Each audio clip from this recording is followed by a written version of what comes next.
સુરતમાં કોંગ્રેસ નેતા નિલેશ કુંભાણીને લોકસભા ચૂંટણીમાં ઉમેદવાર તરીકે જાહેર કરાયા બાદ કોઈ વ્યક્તિગત કારણોસર તેમણે ઉમેદવારી પાછી ખેંચતા અને બીજા બધા ઉમેદવારે ઉમેદવારી પાછી ખેંચતા વિવાદ થયો હતો। આ મામલે કોંગ્રેસે ભાજપ પર પોતાના ઉમેદવારને જીતાડવા માટે સામ દામ દંડ ભેદની નીતિ અપનાવી હોય તેવો આક્ષેપ કર્યો હતો, જેને લઈને કોંગ્રેસ નેતા કલ્પેશ બારોટે હાઈકોર્ટમાં અરજી કરી હતી, જેને લઈને હાઈકોર્ટે સુરતના સાંસદ મુકેશ દલાલને નોટિસ પાઠવી છે।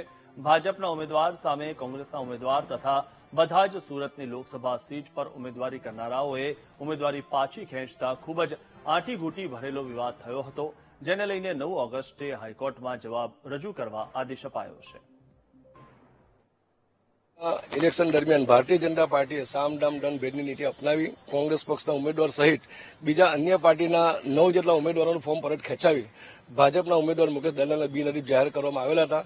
એ મુદ્દે અમે હાઈકોર્ટમાં પિટિશન દાખલ કરેલી હતી અને એ પિટિશનમાં અમે ચૂંટણી પંચ, ભારતીય જનતા પાર્ટીના ઉમેદવાર મુકેશ દલાલ અને કોંગ્રેસ પક્ષ સાથે ગદ્દારી કરી દલાલના દલાલ બનેલા નિલેશ કુંભાણીને પણ આરોપી બનાવેલો હતો, જે સંદર્ભે હાઈકોર્ટ દ્વારા 9 ઓગસ્ટે મુકેશ દલાલને નોટિસ પાઠવી હાજર રહેવા માટે સમન્સ પાઠવેલ છે। ભારતીય જનતા પાર્ટીના લોહીમાં છે જોરમાં બોલવું, જાહેરમાં બોલવું, જૂઠું બોલવું।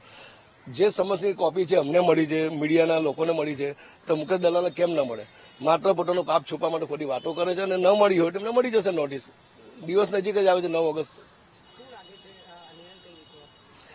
ન્યાયના હિતમાં ન્યાયતંત્ર ચુકાદો આપશે એવો અમને વિશ્વાસ છે। કલ્પેશભાઈ, ચૂંટણી બી થઈ ગઈ છે, સાંસદ બી બની ગયા છે, તો હવે આગળ કેવી રીતના પ્રોસેસ રહેશે?